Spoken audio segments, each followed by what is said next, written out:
It was impossible to watch the first wave of on-field drills from Indianapolis without thinking about how they could reshape the Detroit Lions' offseason strategy. After a year in which Detroit's defense showed both dominance and vulnerability, the performance of this edge rusher class felt especially relevant. Names like T.J. Parker, David Bailey, and Keldrick Falk didn't just test well, they performed with the kind of controlled violence and technical polish that defensive coordinator Aaron Glenn covets.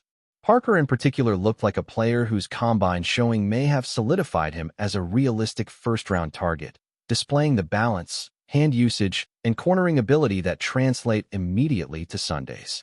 For a Lions team that already boasts star power on the edge with Aiden Hutchinson, but still needs rotational juice and insurance, the idea of adding another explosive pass rusher suddenly feels less like a luxury and more like a necessity. David Bailey's performance may have been even more eye-opening because it challenged the skepticism surrounding him. His burst and change of direction ability showed a player capable of winning both with speed and power, something Detroit's front office values in its hybrid defensive approach. Meanwhile, Keldrick Falk's length and body control screamed developmental upside, the kind Brad Holmes has consistently targeted since arriving in Detroit. If the Lions truly want to build a defensive line capable of overwhelming elite offenses in January, this class offers the type of talent infusion that could push them over the top.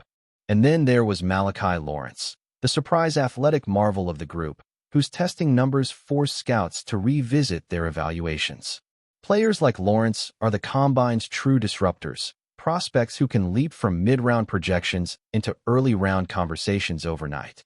The linebacker group only reinforced the idea that Detroit could come away from this draft with defensive reinforcements that fit their identity. Sonny Styles delivered one of the most jaw-dropping athletic performances for an off-ball linebacker in recent memory, blending rare size with elite speed and explosiveness. For a defense built on aggression and range, a player like Styles could transform how the Lions match up against modern offenses that stretch the field horizontally and vertically.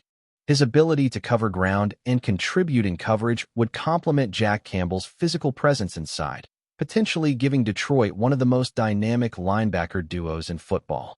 Prospects like Jake Goldie and Kyle Lewis also showcase the kind of sideline-to-sideline movement skills that modern defenses demand, emphasizing just how deep this class could be at a position that quietly shapes the entire structure of a defense. If you're enjoying this deep breakdown of how the Combine could reshape Detroit's roster and future, now is the moment to subscribe to the channel and turn on notifications, because as free agency and the draft approach, this is where you'll get the analysis that goes beyond headlines and into the real strategic consequences for the Lions' championship window. The secondary prospects who stood out may be even more relevant given the uncertainty swirling around Detroit's cornerback room. Avion Terrell and D'Angelo Pons demonstrated elite fluidity and ball skills, traits that would fit seamlessly into a defense that asks its corners to play aggressively at the catch point.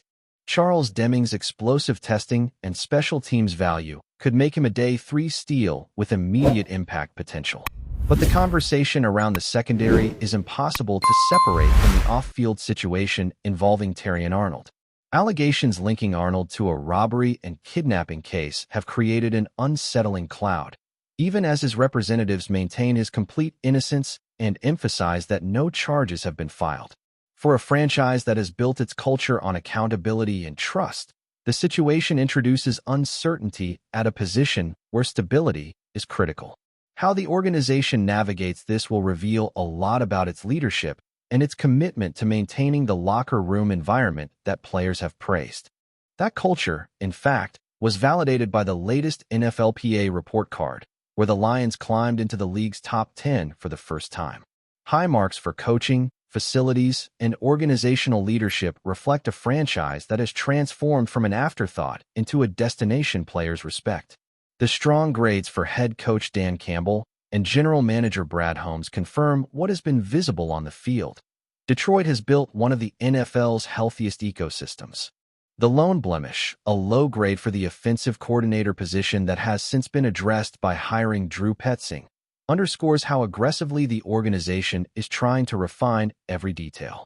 In today's NFL, where marginal advantages can determine playoff outcomes, these behind-the-scenes improvements can be just as important as roster moves.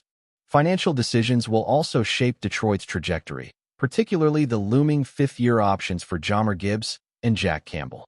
Gibbs' explosive playmaking has already earned him Pro Bowl recognition, and locking him in through his prime would ensure continuity for an offense built around speed and versatility. Campbell's option is more complicated due to the inflated market for linebackers, but his leadership and physicality make him a foundational piece.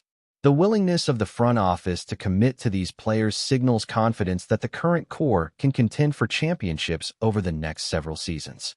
All of this feeds into the central question of the offseason. How aggressive should the Lions be in free agency? Detroit finds itself in a rare position, strong enough to compete now, but still building towards sustained dominance. With limited draft capital, the temptation to pursue proven veterans will be strong, especially at positions like defensive end, linebacker, and cornerback. Yet the franchise has been disciplined about preserving long-term flexibility. The challenge will be balancing immediate upgrades with the financial health required to keep the core intact. Championship windows in the NFL can close as quickly as they open, and the decisions made in the coming weeks could determine whether Detroit's window stays open for years or slams shut prematurely. Even the broader direction of the league could affect the Lions' future, as discussions about expanding internationally and possibly placing teams outside the United States gain momentum. Detroit's upcoming game in Germany is part of that global push, a sign that the franchise is now prominent enough to represent the NFL on the international stage. For players, coaches, and fans, it's a reminder that the Lions are no longer rebuilding in obscurity. They are a marquee team, one whose success carries weight beyond their own division. The Combine, the legal headlines, the financial decisions, the cultural validation, and the strategic crossroads of free agency all converge into one reality. This is the most consequential offseason Detroit has faced in decades. The foundation has been laid, the expectations are sky-high, and every move will be scrutinized through the lens of Super Bowl contention. The Lions are no longer chasing respect. They are defending it. If you believe this is the year Detroit finally breaks through and you want continued in-depth coverage of every move, every rumor, and every strategic shift, hit subscribe now and stay locked in, because the journey from contender to champion is unfolding in real time, and you do not want to miss a single chapter.